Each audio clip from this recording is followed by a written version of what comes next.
Boa tarde. Eu queria, antes de mais nada, agradecer ao Anderson, ao Eric e ao Vitor pela organização do evento e pelo convite. Para mim é assim, uma honra poder estar aqui e ter a chance de discutir com vocês, fazer essa interlocução com o Rafael também, que nossos temas são muito próximos.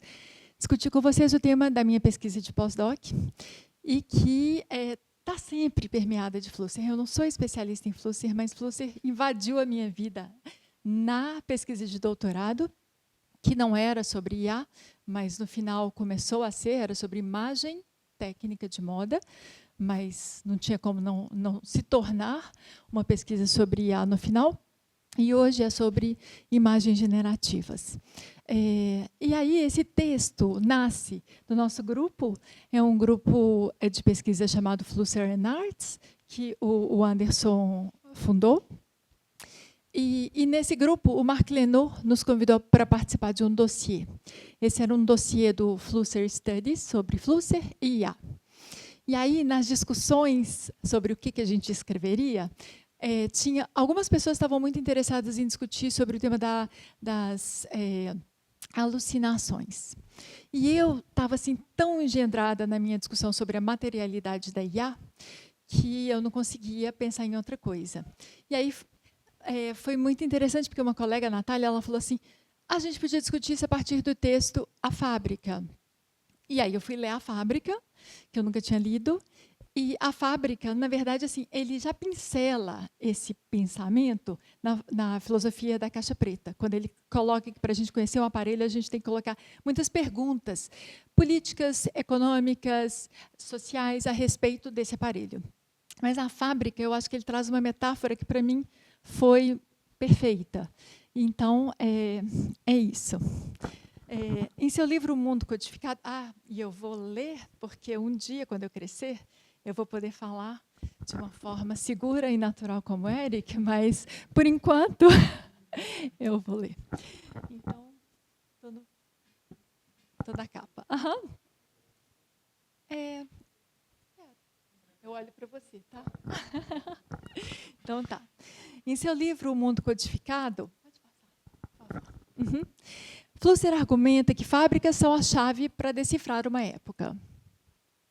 A oficina de cerâmica neolítica, ou a do sapateiro medieval, revela mais sobre a vida, o pensamento e as revoluções de suas sociedades do que os textos filosóficos ou as obras de arte de uma elite distante, argumenta Flusser. Para ele, as verdadeiras transformações nascem dos conflitos e dinâmicas desses espaços de trabalho.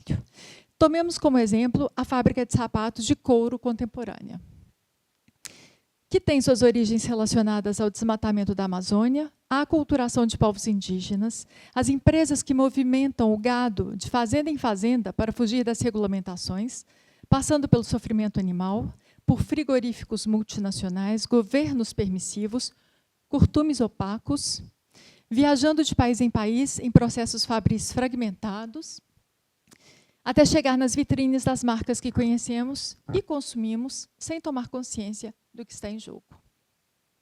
Nesse sentido, Roland Barthes ilustra nossa relação com esses objetos, um sapato de couro ou uma imagem generativa, da seguinte forma. Já está aí, né? Só há que gozar, sem se perguntar de onde vem esse belo objeto. Nada é produzido, nada é escolhido. Só nos resta possuir esses novos objetos, de onde se faz desaparecer qualquer vestígio sujo de origem ou de escolha.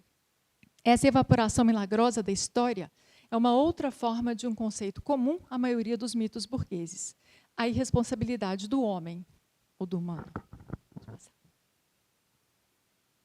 Retomando o nosso objeto central, as imagens generativas, é importante questionar que recursos materiais, formas de agência, financiamentos e infraestruturas tornam possível a geração instantânea dessas imagens quase mágicas.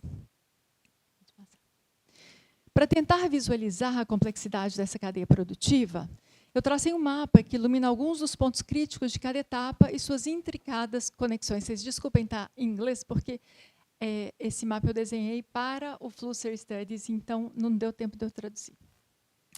Reconheço que esse retrato é necessariamente parcial e situado e representa uma perspectiva entre muitas em um campo de transformação constante. O desafio, ao esboçar essa visão de mundo, não é capturar o fenômeno em sua totalidade, mas sim desenvolver ferramentas críticas capazes de mapear algumas das suas ausências constitutivas. Conhecer essas camadas invisibilizadas é dar um passo em direção à imaginação de futuros alternativos. E como nosso tempo é limitado, eu vou passar de uma forma super rápida por alguns pontos e me deter na análise mais aprofundada de outros que me parecem mais críticos. A fábrica da IA generativa não é uma nuvem sem peso e flutuando no ar.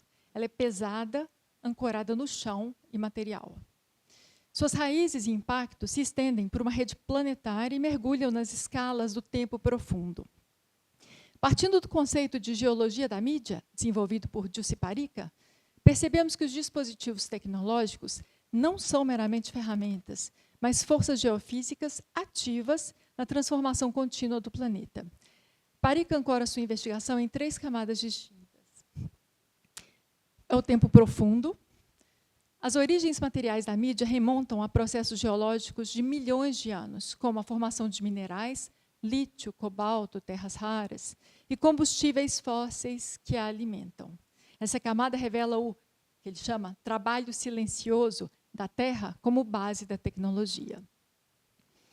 Economia política do presente.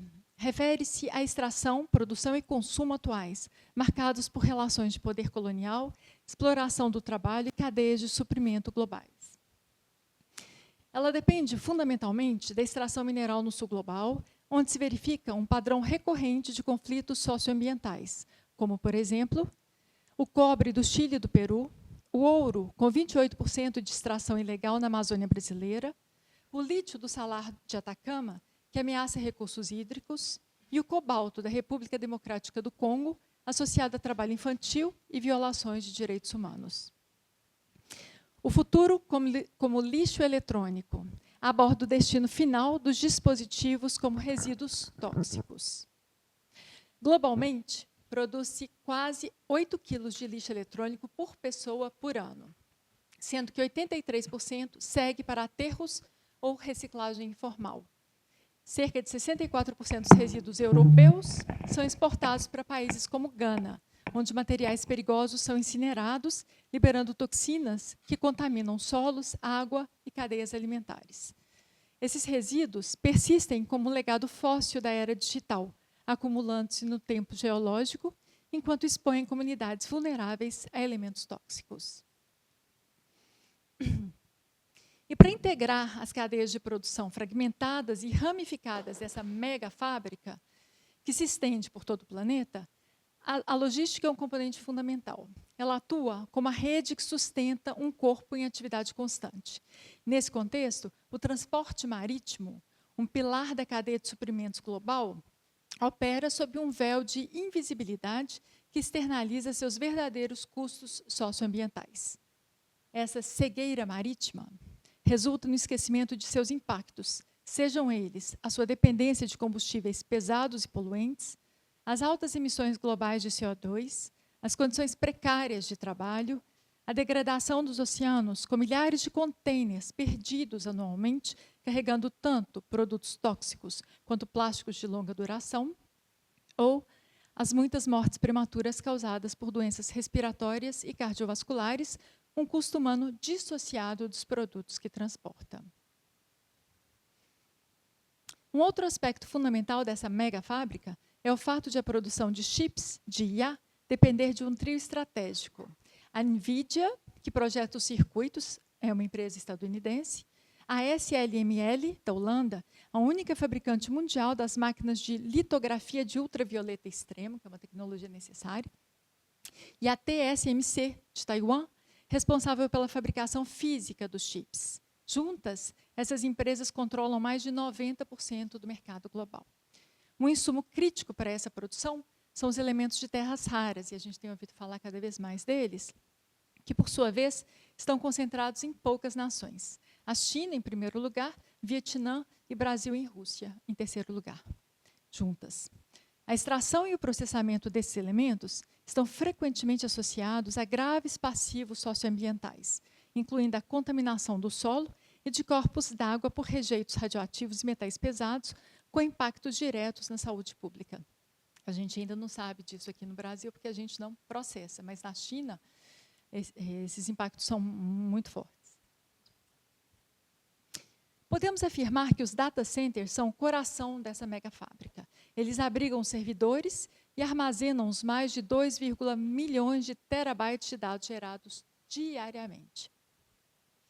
As implicações envolvendo a instalação de data centers têm se tornado cada dia mais noticiadas, envolvendo comunidades vulneráveis que acabam arcando com as consequências da poluição e da escassez de água em nome do progresso da IA.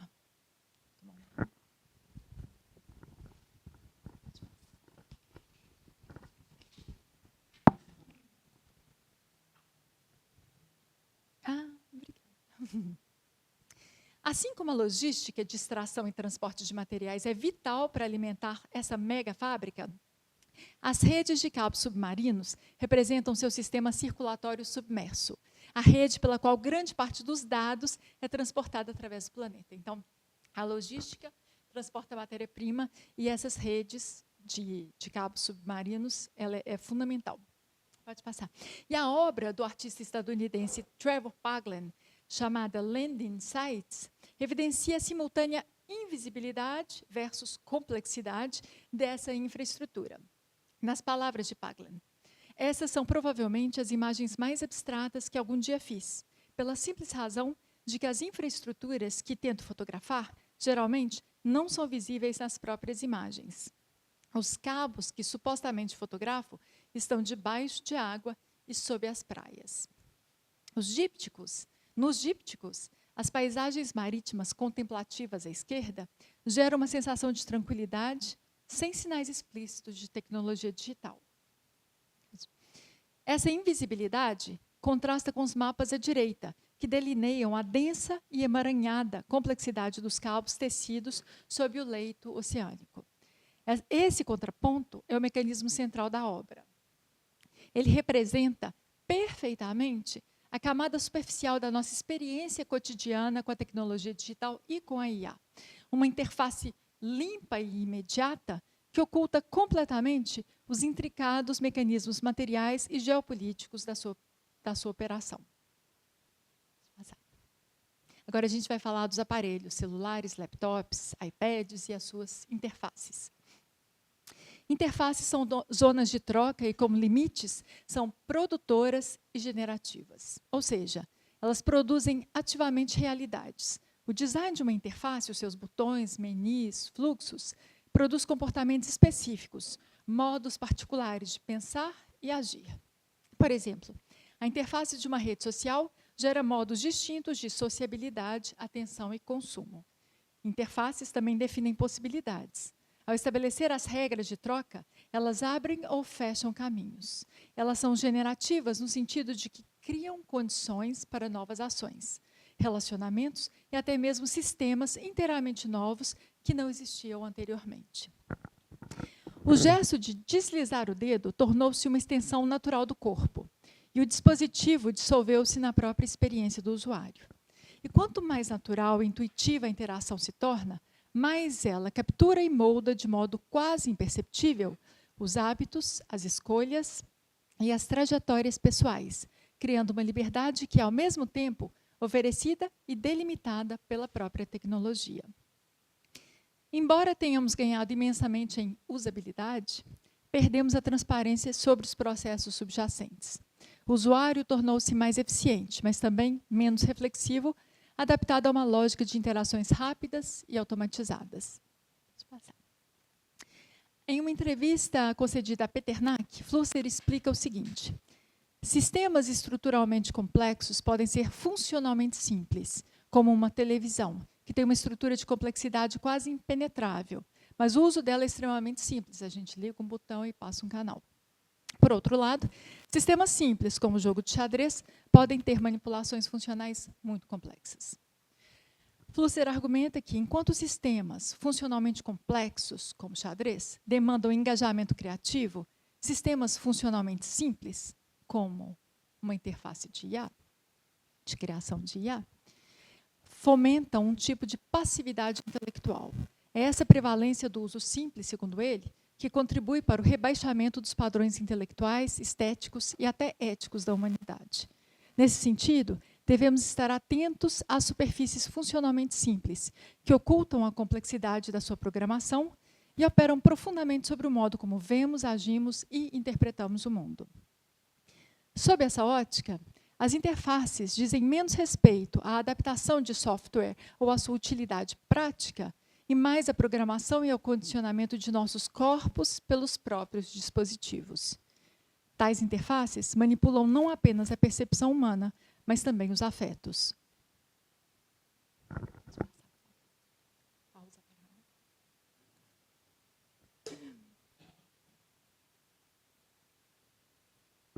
Assim, o treinamento dos modelos de machine learning não molda apenas as máquinas, mas também os próprios usuários, que são integrados subrepticiamente a cadeias produtivas muito complexas. E a resposta à pergunta, fui treinado? É claramente sim.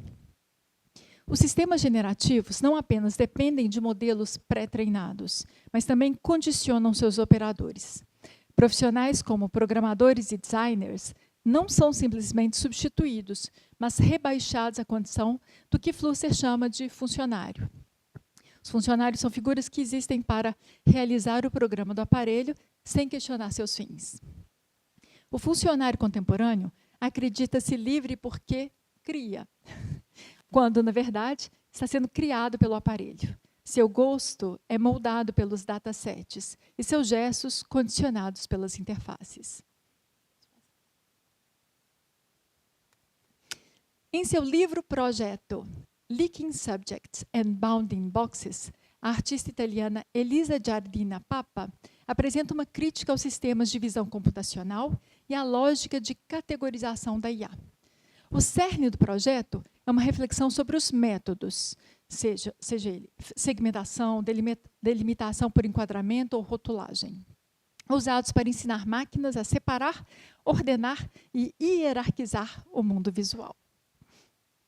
Em oposição a essa busca por ordem e clareza, Papa interessa-se por tudo que escapa, transgride ou simplesmente não se encaixa nessas grades de leitura. O ambíguo, o opaco, o promíscuo, tão presentes no mundo. A obra surge de uma experiência prática que ela teve durante o seu período de pesquisa. Ela se candidatou a um trabalho de treinamento de machine learning. Então, ela trabalhou como treinadora humana de algoritmos, durante a qual coletou imagens de treinamento que pareciam resistir à classificação automática. Mas, após dias rotulando objetos em vídeos, ela relata que saía à rua e, sem perceber, aí eu cito, comecei a nomear e delimitar visualmente objetos. Meus olhos passaram a reorganizar o ambiente ao meu redor, segundo taxonomias fixas. Ela só via os quadros e as taxonomias que ela tinha que colocar nos objetos. Essa experiência exemplifica o que Flusser chamou de backlash, o revide das ferramentas. Como ele alertou, as ferramentas inteligentes que criamos batem de volta e passam a moldar nossos comportamentos. Ele diz, os jovens dançam como se fossem robôs, os caixas de banco comportam-se como autômatos. O perigo das IA generativas, portanto, vai além da homogeneização do que é produzido. É a homogeneização do próprio produtor, da sua percepção, cognição e experiência do mundo. Se não projetarmos essas ferramentas com uma função antropológica clara, ou seja, uma ideia de como queremos ser e ver o mundo, elas é que definirão, adverte Flusser, como nós somos e vemos o mundo. Outro aspecto profundamente invisibilizado na fábrica da IA generativa são os trabalhadores fantasmas. Em uma obra particularmente reveladora sobre esse aspecto, uma obra é chamada de Mechanical Kurds, de Rito Steil. Ao mesclar ficção, documentário e especulação crítica, a artista alemã investiga as cadeias invisíveis do microtrabalho, a geopolítica da imagem e os mecanismos de delegação que estruturam as chamadas tecnologias autônomas. Estou misturando o autômato com o autônoma. A instalação expõe, assim, os territórios e conflitos ocultos por trás da fabricação da inteligência artificial. O título articula duas referências centrais. O autômato enxadrista do século XVIII, que era o turco mecânico, então era uma mesa com um jogo de xadrez e tinha um autômato, um boneco, que jogava e ele viajava pela Europa jogando e vencendo todo mundo. Só que lá dentro tinha um mestre enxadrista, pequenininho, que através de um jogo de espelhos, ele via as jogadas da pessoa que estava jogando com ele e ganhava. É um falso autômato, né? Então ela mistura o turco mecânico, famoso por ser secretamente operado por um humano, e a plataforma contemporânea de microtrabalho chamada Amazon Mechanical Turk, onde milhares de tarefas destinadas a treinar sistemas de IA são realizadas por uma força de trabalho amplamente anônima e precarizada. Na instalação, o turco se torna o curdo, deslocando o foco para os trabalhadores situados na periferia geopolítica da economia digital. Mechanical Kurds questiona, sim, a violência política encapsulada nas imagens e nos algoritmos, mostrando que, por trás da fachada digital, opera um exército de trabalhadores de clique, indivíduos encarregados de moderar conteúdo, avaliar respostas, verificar dados e rotular imagens. O próprio Jeff Bezos denomina a inteligência artificial de Artificial Intelligence, porque parece que é Artificial Intelligence, mas por trás tem sempre um trabalhador humano invisibilizado. Essa força de trabalho, dispersa globalmente, opera incessantemente para refinar o funcionamento da inteligência artificial, muitas vezes em condições precárias e com salários baixos. E, frequentemente, essas mesmas populações também se tornam alvo das tecnologias de vigilância, controle e guerra que ajudam a criar. Por isso, a referência aos refugiados curdos na obra de Steil. As tarefas de moderação e classificação destinadas a identificar ódio, controvérsias políticas, conteúdo sexual e violência extrema presentes nos dados de treinamento, porque tudo que está aí na internet é capturado indiscriminadamente, são frequentemente terceirizadas para países como Quênia e Uganda, ou para comunidades migrantes em metrópoles do norte global. Um relatório da Time revelou que a OpenAI, criadora do ChatGPT, que quase todo mundo usa, subcontratou trabalhadores quenianos, através de uma empresa chamada Sama, para filtrar conteúdos tóxicos dos dados de treinamento do chatbot no GPT-3, que mostrava muitas questões que foram questionadas. Esses funcionários subcontratados, recebendo entre 1 e 2 dólares por hora, eram expostos a descrições gráficas de abuso sexual infantil, assassinato, suicídio, tortura, automutilação, incesto e outros materiais traumáticos, para que o GPT ficasse limpo. Tecnologias de vigilância, controle e guerra. Talvez esse seja o ponto mais nevrálgico da fábrica da IA generativa. Atualmente, as grandes empresas de tecnologia vêm abandonando limites éticos para buscar contratos militares. No início de 2025, tanto o Google quanto a OpenAI revogaram seus compromissos públicos de não desenvolver IA para fins bélicos, sinalizando um realinhamento estratégico com os setores de defesa e segurança nacional. Poucas semanas após a mudança em seus princípios, o Google firmou uma parceria formal com a Lockheed Martin, que é a maior fabricante de armas do mundo e uma importante fornecedora para o exército israelense. Em novembro de 2024, a Meta anunciou que disponibilizaria seus modelos de linguagem de grande escala, o Llama, para agências governamentais dos Estados Unidos e contratados da segurança nacional. Enquanto isso, apesar de sua estrutura sem fins lucrativos, a OpenAI colaborou com a Anduril para implantar sua tecnologia em cenários de combate.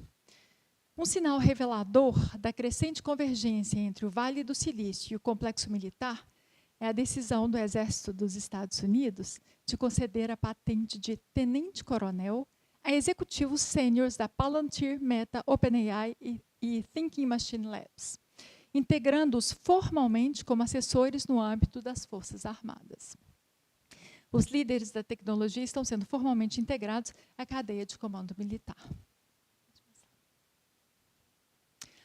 Num contundente relatório da ONU, a relatora especial Francesca Albanese muitas pessoas já ouviram falar nela, expõe a teia de cumplicidade que liga gigantes tecnológicas estadunidenses ao genocídio em Gaza.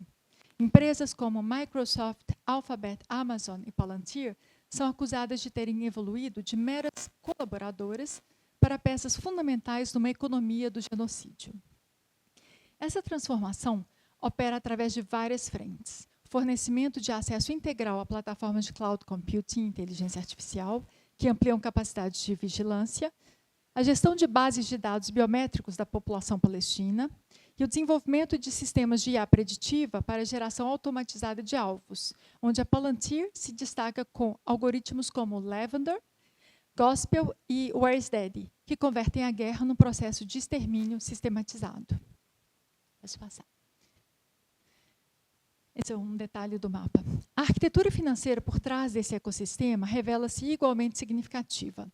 Gestoras de investimentos como BlackRock e Vanguard emergem como eixos centrais, conectando capital institucional a fabricantes de armas, empresas de tecnologia militar e gigantes tecnológicos com contratos governamentais. O relatório levanta questões éticas sobre a transformação de zonas de conflito em laboratórios para testes de tecnologias emergentes, onde populações civis se tornam sujeitos involuntários de experimentação com sistemas de IA. Assim, percebemos uma transição do papel das imagens no contexto da guerra.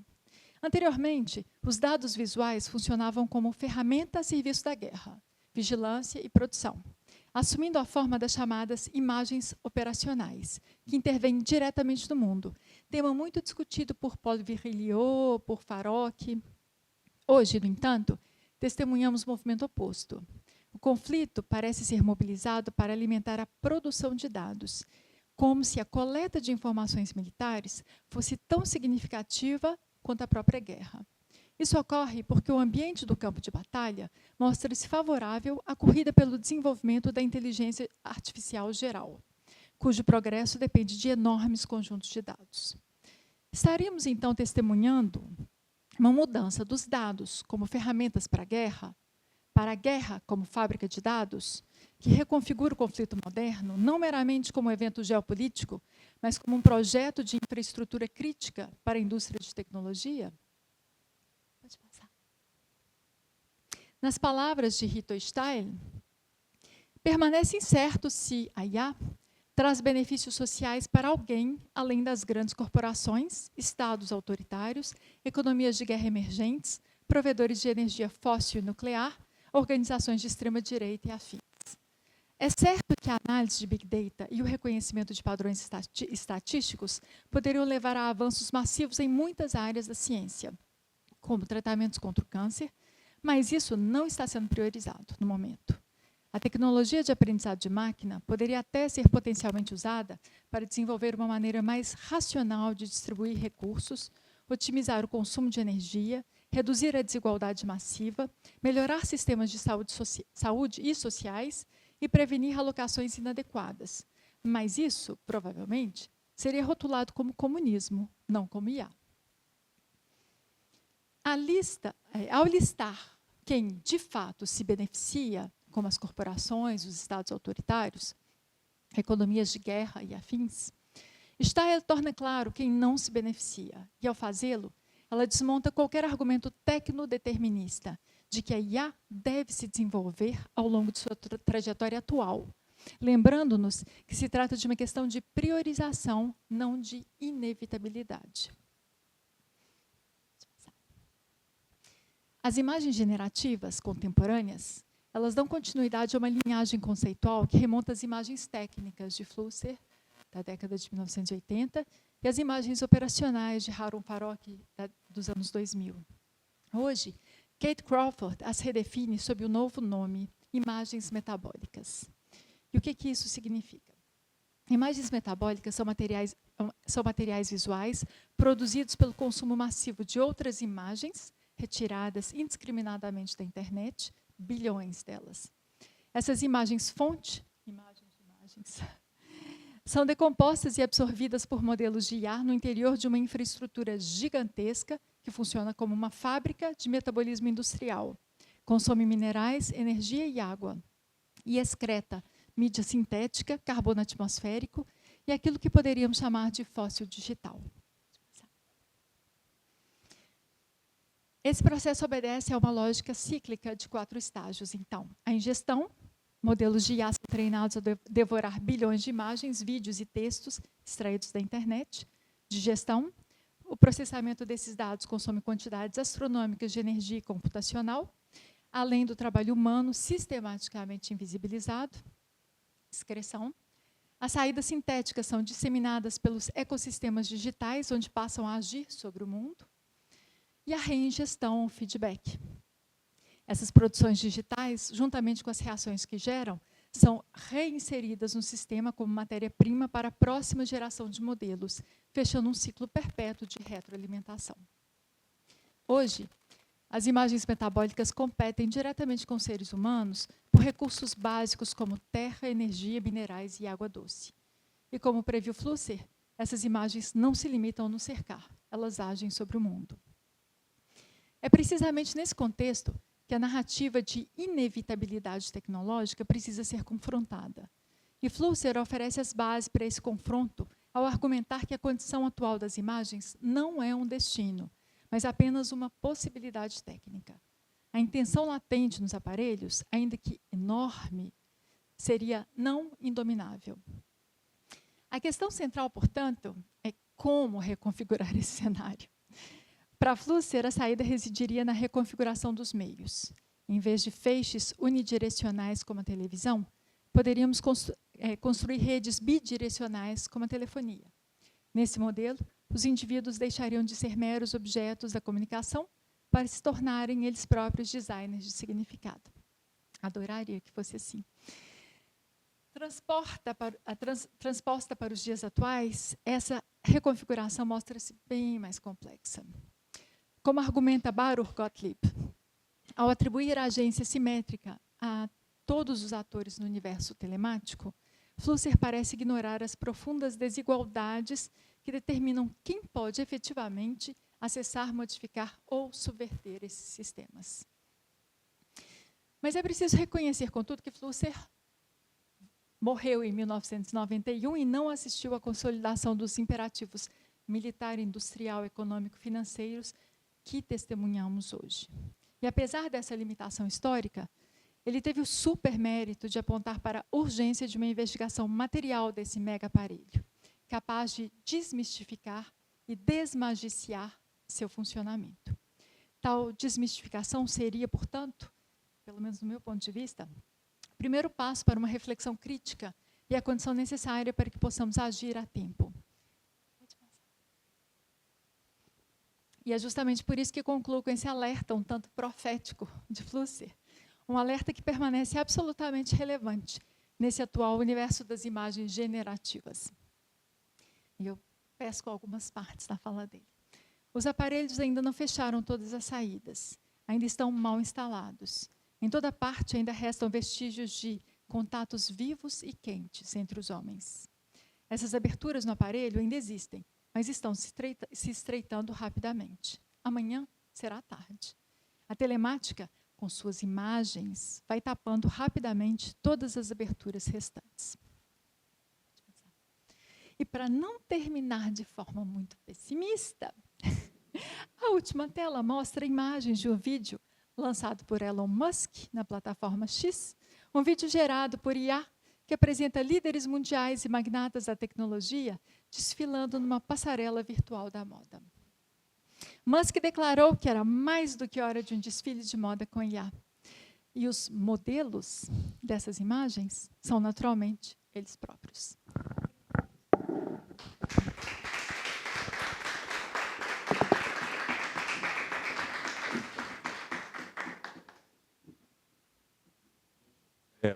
Obrigado, Luciana. Obrigado, Rafael. Muito, muito interessante as duas comunicações. E eu abro, então, com uma pergunta bem rápida para os dois. Para o Rafael, eu queria que você definisse um pouco mais esse conceito de tecnopolítica. Eu queria que você falasse um pouquinho mais sobre ele.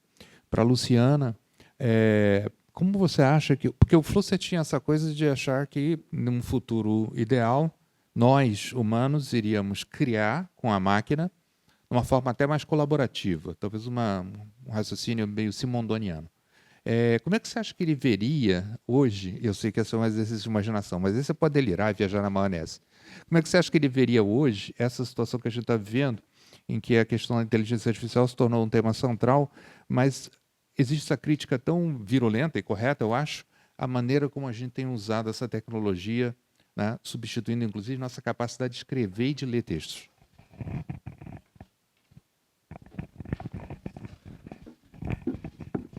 Desculpa, eu vou pedir só para segurar as duas perguntas. Infelizmente, eu tenho que sair. Vai ter um evento, o presidente Lula vai estar, então a segurança ficou... Estão me chamando, senão eu não consigo entrar para representar, enfim, a universidade. Mas eu queria agradecer muito, pedir desculpas realmente por estar... Bom, vai estar gravado e eu quero saber das respostas às duas perguntas. Mas agradecer muito, especialmente ao professor Eric, pela sua presença, por tudo que trouxe para a gente, por todos os que participaram, né? O Victor está lá e todos. E os... que vieram compartilhar o conhecimento e dizer para todos vocês que a PUC é a casa de vocês. Eu espero que a gente se veja muito aqui em outros lugares e, enfim, que a gente se reencontre. Né? Mais uma vez, me desculpa, mas parabéns. Eu estou dor no coração de sair agora, porque eu adorei as duas colocações. Tá? Me desculpem, mas, bom, é isso. Que sejam muito felizes. Muito obrigado. Obrigado, viu?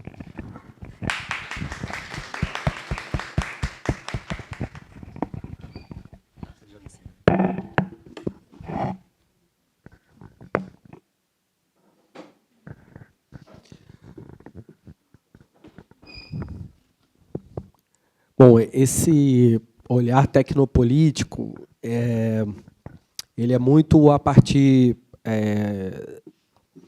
do que a Fernanda Bruno trabalha em modos de ver, se não me engano, o nome acho que da primeira obra dela, professora Fernanda Bruno, da ECO. Então, seria o olhar tecnopolítico na arte, ele é um olhar que não se limita a tematizar a tecnologia simplesmente, mas ele busca intervir nos modos de ver, ele busca intervir nos modos de sentir e de compreender os dispositivos que organizam a vida social contemporânea. Então, nesse sentido, a arte ela funciona, né? Ela opera como um espaço privilegiado é um espaço de resistência, né? É um espaço de resistência simbólica, né? Ou contra alguns símbolos, uma experimentação crítica frente a essas lógicas, e aí eu acho que esse olhar tecnopolítico, essa visão tecnopolítica, que eu uso a partir da análise desses artistas latino-americanos, ele é uma perspectiva muito semelhante a uma perspectiva da arte mídia que o Arlindo Machado fala sobre a possibilidade de desprogramar, né? Ele também usa, se não me engano, ele usava também rede telemática. Mas, enfim, para distorcer essas funções, né, simbólicas. E aí, por último, acredito que a tecnoimaginação de Flusser, ela também soma a esse olhar tecnopolítico de arte mídia. Né, eu acho que o Flusser... é claro que... elas não são aproximações, né? Enfim, o Arlindo leu o Flusser, mas e a Fernanda também, mas enfim, eu acho que são aproximações importantes para pensar como funciona essas práticas artísticas, o que esses artistas estão pensando, essas contravisões, para exatamente desnudar essas visibilidades ou invisibilidades, né? Nossa, Eric, que pergunta difícil. Eu só vejo o Flusser transportado na sua ambiguidade para hoje. Claro que ele não teria esse pensamento assim, que hoje parece até naif, né? de acreditar que as mídias digitais poderiam nos proporcionar uma comunicação, uma criação coletiva. Acho que ele não pensaria, claro, ninguém pensa assim mais, mas acho que, por um lado, a crítica dele seria provavelmente muito mais feroz, porque ele teria mais condição de fazer essa crítica, e, por outro, e é isso que me fascina nele, ele vislumbraria saídas. Então, acho que a mesma forma de pensar, mas transposta para hoje, me iluminaria bastante, porque essas saídas, para mim, hoje, são uma incógnita. Eu não vejo nada claramente podendo causar um efeito forte assim, diante desses quadros dominados tecnologicamente, mas quero crer. Perguntas?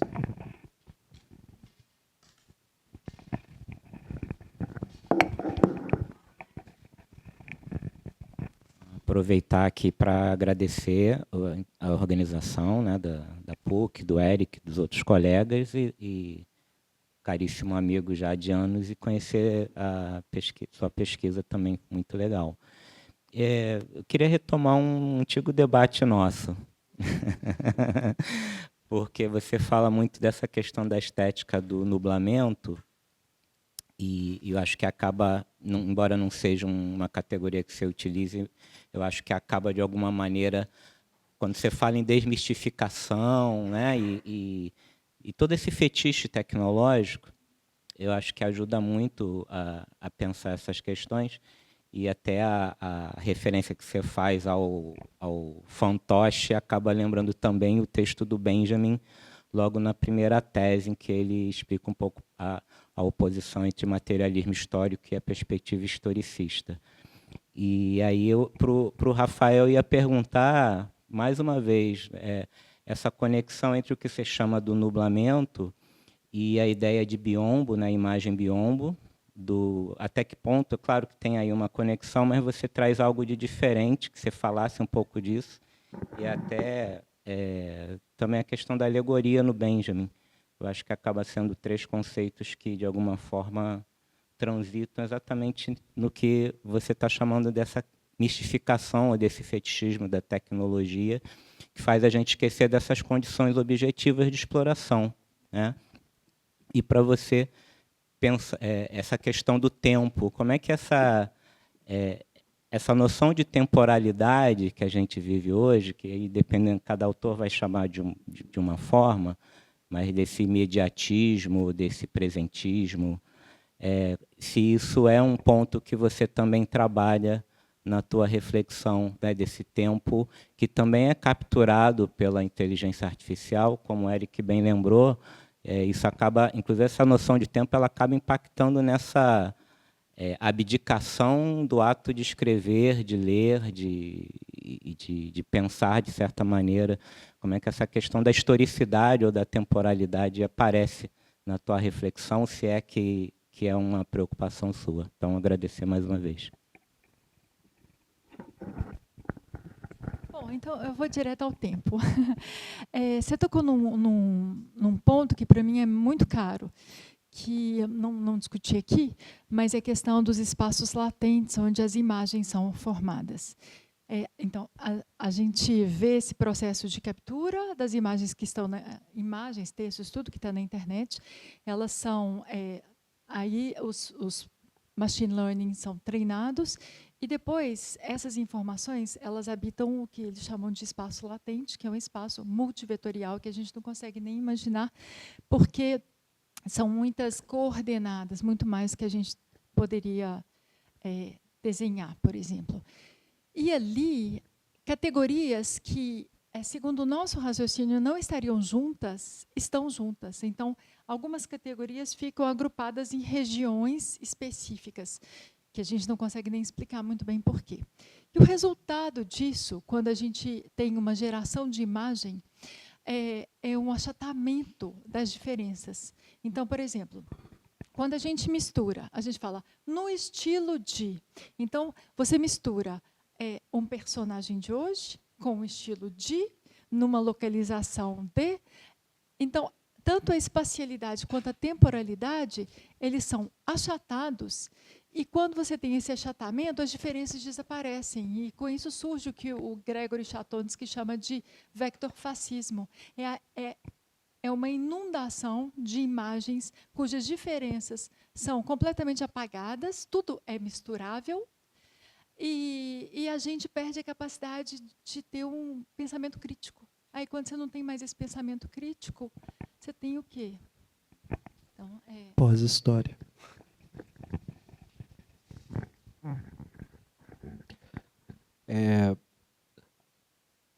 Eu senti uma certa cobrança com relação a alguém que participou da banca de mestrado e perguntou o que você fez com esse conceito. Porque lembra que eu te falei que eu acho que você tinha que apostar nele, alguma coisa assim. Eu acho que, primeiro, o Flusser, com relação a essa expressão, né, a imagem da imagem do mundo, como eu disse antes, o Flusser se preocupa da imagem ser o que ele chama de um mapa norteador, né, um mapa orientador do mundo. E quando isso não funciona, para o Flusser, de mapa vira biombo, certo? É essa expressão que a gente estava, né, há tempos atrás conversando. Eu acho que esse lugar que eu coloco a perspectiva de uma imagem nebulosa, né, da neblina, ela vai fazer, a minha tentativa é fazer esse jogo, né, da névoa como uma perspectiva abissal, dentro de pensando numa imagem flusseriana, né, e esse abismo tem a ver com essa resultante do biombo. Eu coloco isso na tese, fique despreocupado, mas eu acho que é uma grande contribuição que o Leopoldo traz no final, né? A gente conversou um pouco sobre isso, eu depois falei até um pouco com o Eric, o finalzinho ali da dissertação me chamou a atenção para exatamente ter o fôlego para a pesquisa do doutorado, que então vou investir na análise de obras, na análise de práticas artísticas, porque a arte ficou, como eu disse antes, só um objeto comunicacional, né, para trazer à luz as ideias de Flusser, mas eu não me engajei tanto na parte empírica. E eu acho que a outra contribuição é exatamente isso, pensar que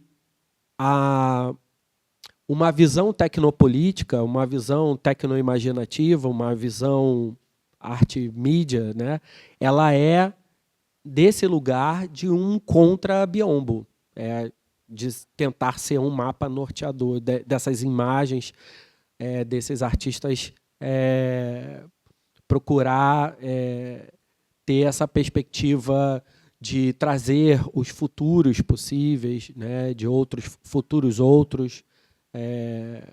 dentro da linguagem dos artistas que eu estou analisando.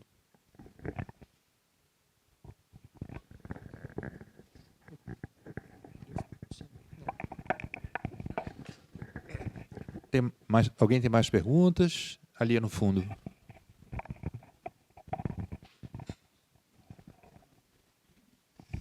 Bom, agradecer também, reforçar a parabenização à organização, agradecimento aí pelas falas. Muito emocionado de ouvir tua fala, Luciana, no sentido do que a gente também tem pesquisado aqui, tantos encontros. E, na verdade, é uma pergunta que eu faço. Nós temos trabalhado a tensão entre programa e repertório do Flusser, em paralelismo com outros autores do século XX, como o próprio Lang Parole de Saussure, mas temos trabalhado com a regra e o lance do Wittgenstein, com a noção de escritura e estilo do Barthes, com as noções de cinema e filme do Pasolini, como eles foram construindo, na verdade, um sentido aonde só o Flusser talvez tenha trabalhado no sentido de funcionário, né? Mas aí eu trago, aí que a gente está trabalhando com os alunos, a ideia de pegar essas tensões, esses dois conceitos repetidos em alguns autores, e identificar nas suas experiências com tecnologia, nas suas próprias dimensões biográficas, né? E aí eu trago aqui, por acaso, eu comecei a trabalhar a minha, e por ser de uma geração mais velha que eles, de 3 acontecimentos que eu gostaria de mencionar, que eles levaram a categorias que eu gostaria de trazer para ver se você encontra elas nessa obra do Flusser. Porque a gente, mais recentemente, houve um episódio que nós tivemos que produzir um desfile de carnaval, em muito pouco tempo, as fantasias, e usamos IA pela primeira vez, de uma forma mais massiva. E talvez por isso, numa das noites, eu tive um sonho em formato de IA, ou seja, no sonho eu identificava que aquela imagem não era real, era IA e tal. Não sei. E nos anos 90, quando chegou a computação gráfica, eu ilustrava com aerógrafo, eu era ilustrador de aerógrafo. E fechei meu ateliê, porque passei a ilustrar com digital, e depois fui à casa de um amigo que tinha um ateliê, e eu vou de novo ilustrar com aerógrafo, porque tenho saudade da época. E quando eu peguei o aerógrafo, eu fui com o movimento com a mão para pintar, e com a outra eu fui no Ctrl Z, né, como se eu estivesse usando o aerógrafo digital. E a gente está falando também de uma outra experiência já da infância, com as TVs de válvula, né? Não sei se muitos aqui conheceram, mas a TV de válvula, nos anos 70, ela tinha um tubo de imagem grande e uma caixa com frestas para respiração do calor, aonde você podia olhar e ver quase uma cidadezinha, né? Porque tinha as luzezinhas das válvulas, os componentes eletrônicos. E eu, como criança, era apaixonado pelo Vila Sésamo, eu olhava ali para ver se os bonecos estavam naquela tubo de imagem, os pais sempre me retiravam, que era muito perigoso, que tinha circuito de alta tensão ali.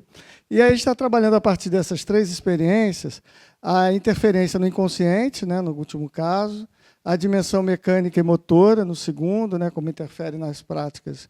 E na primeira, na ideia de imaginário, que a criança que pode trazer, né, porque ali estava uma experiência de imaginário, de olhar a caixa preta, né, o que estava ali escondido, e de que como essas 3 questões vão ter impacto a partir do uso da tecnologia: o corpo, o inconsciente e a dimensão lúdica, o imaginário, que essa tecnologia também acaba não permitindo muito, né?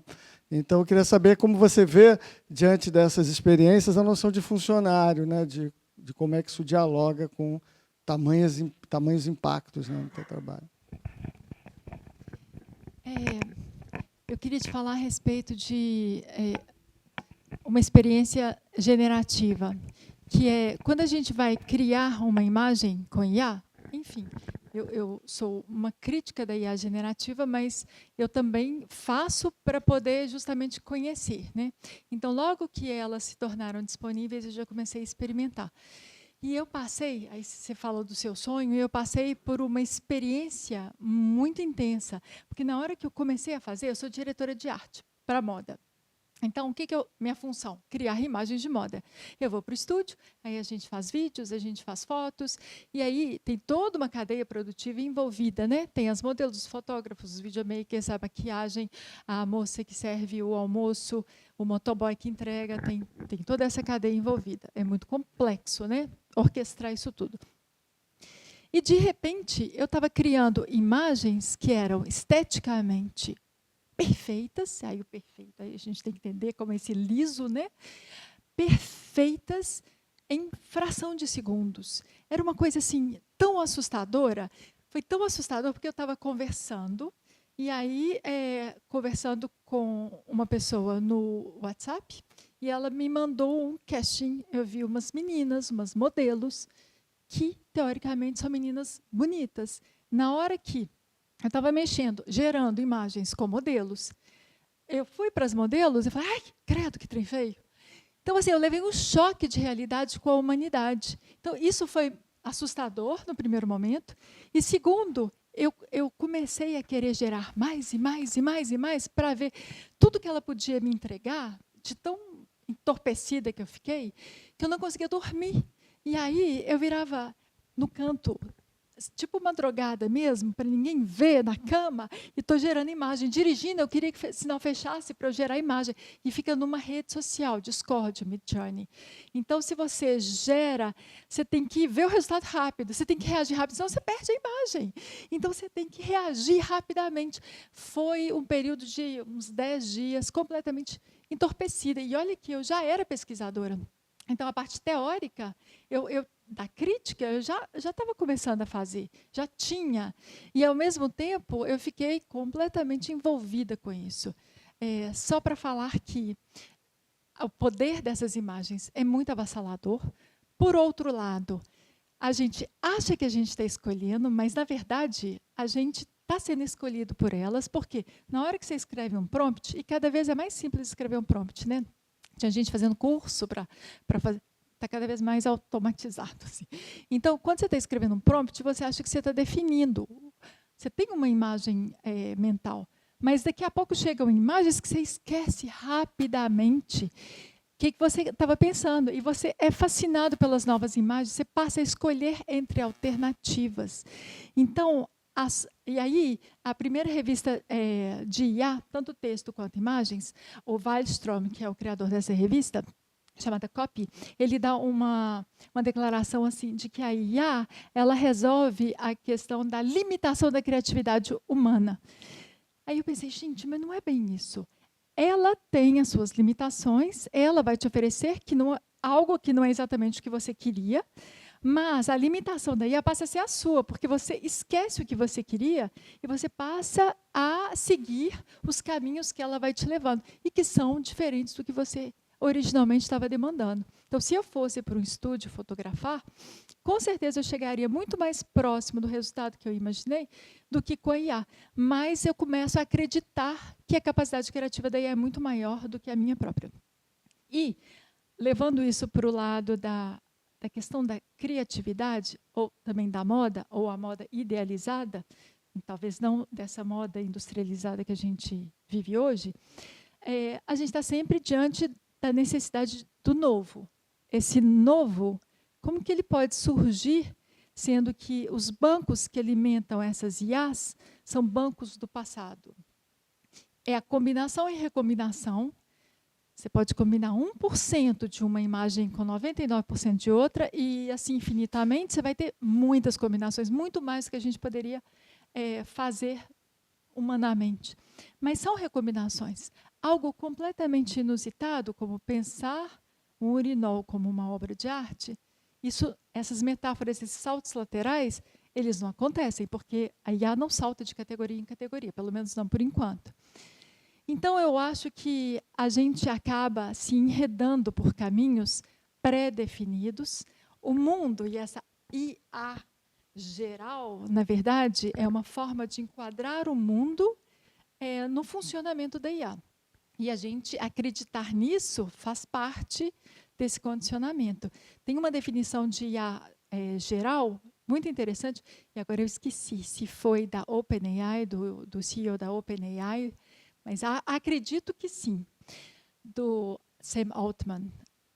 A OpenAI, a gente vai atingir a OpenAI quando a gente chegar no número X de faturamento. Simples assim.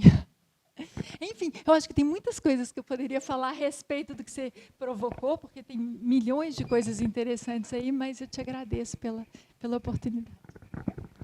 Gente, obrigado, Rafael, obrigado, Luciana. A gente tem que encerrar, mas só uma palavra final. Queria, aquilo que o reitor falou, né, reforçando, também agradecendo a PUC pela generosidade, ao reitor, professor Anderson, porque esse é um evento que nasceu de uma parceria, que é coisa que a gente faz pouco, e a gente devia fazer mais, entre a UERJ, o Programa de Comunicação da UERJ, o Programa de Design aqui da PUC, e eu queria convidar vocês também. A UERJ está em greve, infelizmente, mas a gente tem feito várias coisas. Então, semana que vem, na segunda-feira, no auditório do CPM da UFRJ, na Praia Vermelha, da Escola de Comunicação, lá na URCA, né, da UFRJ, a gente tem uma palestra do escritor uruguaio Ramiro Sanches, que é o tradutor do Nick Land, né? Foi citado aqui esse pensador tão importante e faz aspectos positivos e negativos, né? Para nosso presente. E na quarta-feira o Ramiro Sanches vai dar outra palestra também lá na Casa Dirce, em Botafogo, que pertence ao UERJ, né? E ele vai falar sobre literatura fantástica, literatura weird no contexto latino-americano contemporâneo. Então, estão todos convidados, quem quiser aparecer, são eventos abertos, tá? E eu espero que a gente volte a fazer isso muitas vezes, e eu espero que a gente continue a falar de Flusser, né? Agora que a gente descobriu essa casamento, né? As novas tecnologias, esse encontro tão rico, né? E que a gente possa repetir. Foi tudo feito um pouco às pressas, sem recurso, mas foram 2 dias muito legais, de conversa boa, interessante, de comunicações inovadoras. E eu agradeço novamente também a Luciana, a Rafael, o Gabriel está aí, algumas pessoas não puderam voltar, mas todo mundo deu seu sangue aqui para falar sobre Flusser. O Vitor, claro que estava aí presente o tempo todo também, além de tudo ter feito uma comunicação brilhante, ele estava aí dando assessoria para a gente, né? Então está todo mundo de parabéns. Fiquei muito feliz com esse encontro e espero que ele se repita muitas vezes. Obrigado.